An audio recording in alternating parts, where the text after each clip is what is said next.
नमस्कार मित्रांनो, राधे राधे आणि सगळ्यांना हरी गोविंदा.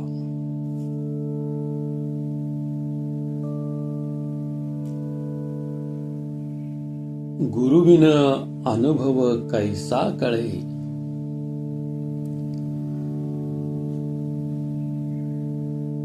धर्मासागर कृष्णान वंदे धर्मासागर. या विचारधारेतील पंचरंगी क्रांतीतील दुसरी क्रांती ज्ञानयोग. आता आपण दुसरी क्रांती ज्ञानयोग विषयी गुरु काय सांगतात समजून घेऊया. पहिल्या क्रांतीत इच्छाशक्ती म्हणजेच आत्मशक्ती मिळते. या आत्मशक्तीतून आपण ज्ञान प्राप्त करू शकतो. थोडक्यात अध्यात्माचा अभ्यास करणे, गीतेचा, अभंगांचा, हरिपाठाचा, संतांचे ज्ञान प्राप्त करणे म्हणजे दुसरी क्रांती ज्ञानयोग क्रांती. आपले शास्त्र सांगतात ज्ञानाशिवाय मोक्ष नाही, आणि मोक्ष म्हणजे धर्मासागर प्राप्ती. जर ज्ञान नसेल तर आपले जीवन कसे असेल बरं. राधे राधे.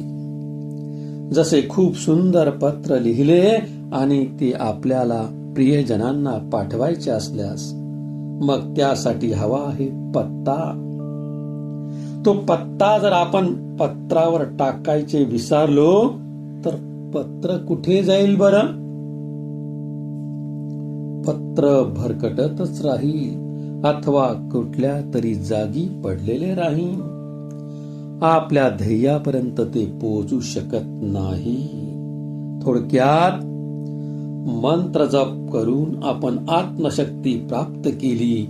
ज्ञान नसेल तर ती शक्ती कशी वापराल हा प्रश्न आहे. त्यासाठी गरज आहे ज्ञानयोगाची. ज्ञानयोग म्हणजे शुभ, लाभ, भाग्य, सुख, बुद्धी, उत्कट इच्छा. ज्ञानयोग याने आपल्या इच्छा उत्कट होतील. परंतु ज्ञानयोग प्राप्त होण्यासाठी जीवनात गरज आहे गुरूंची. गुरु म्हणजे त्यांच्या मार्गदर्शनाने ज्ञान प्राप्त होईल. कारण हरिपाठ सांगतो गुरु बिन अनुभव कैसा कळे. मग आपल्याला आपल्या जीवनात गुरु नको का. गुरु ज्ञानी ठेविता भाव, आपोआप भेटल देव. आपोआप भेटल देव. गुरु पाहिजेच, कारण ज्याने गुरु नाही केला त्याचा जन्म वाया गेला. आज सर्वोत्तम गुरु म्हणजे आपले धर्मासागर. मनाने कोणतीही कार्य सिद्धीस जात नाही. संत ज्ञानदेव सांगतात मनोमार्ग गेला तो तेथेच मुकला. म्हणून मनाने न वागता शास्त्राच्या मार्गाने चला. मंजिल दूर नाही, देव आमच्यात आहे तसा देव तुमच्यात आहे. God with you, God with me. यालाच म्हणतात जीवो जीवस्य जीवनम. एक जीव दुसऱ्या जीवाच्या उभेवर, प्रेमावर, आशेवर जगतात. एकमेकांचा मान सन्मान ठेवा. कुणाही जीवाचा न घडावा मत्सर.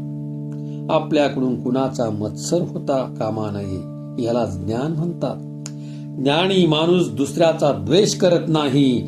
जर आपल्याकडून दुसऱ्याची अपेक्षा होत असेल, द्वेष होत असेल, मत्सर होत असेल तर आपण ज्ञानी नाही हे सिद्ध होत. म्हणून जीवनात ज्ञानयोग महत्वाचा आहे. आपले शास्त्र सांगते ज्ञानवान सर्वत्र पूज्यते. ज्ञानी व्यक्तीची सर्वत्र पूजा होते. आणि हे आपल्याला माहित आहे. श्रीकृष्ण यांनी गीतेतून महत्वाच्या 3 गोष्टी समजावल्या आहे. त्यात पहिले ज्ञान, दुसरे कर्म व तिसरे भक्ती. या 3ही गोष्टी जीवनात आल्या की आपले जीवन परिपूर्ण होते. भगवान श्रीकृष्ण यांचा प्रिय व प्राणसखा असा अर्जुन भरपूर तपस्या करून युद्धासाठी सज्ज झाला होता. त्याने सर्व अस्त्रे प्राप्त केली होती, तपस्या केली होती. असे म्हटले आहे, जेने रणी हरू जिंकिला असे वर्णन आहे. असा अर्जुन युद्धाच्या सुरुवातीला समोरील सैन्यात आप्तजन पाहून खचला होता. आपणही आज खचलेले आहोत. काय करावे, काय करू नये, काही सुचत नाही. अडचणी भरपूर आहेत. अशा वेळी गरज आहे गुरूंची, थोडक्यात धर्मासागर विचारधारेची. समजा आपल्याला ज्ञानयोग प्राप्त झाला म्हणजे आपण शिक्षण पूर्ण झाले, आपण सुयोग्य बनलो. आता आपल्याला गरज आहे ती कर्मयोगाची. पुढील विचार पुष्पेत आपण कर्मयोग बघूया. राधे राधे गोविंदा. मी देशमान दादा आपल्या या धर्मासागर चॅनल मध्ये हार्दिक स्वागत. विचार आवडले असेल तर नक्कीच फॉलो करा, लाईक करा, शेअर करा. राधे राधे. हरी हरी गोविंदा. धर्मासागर धर्मासागर कृष्णान् वंदे धर्मासागर.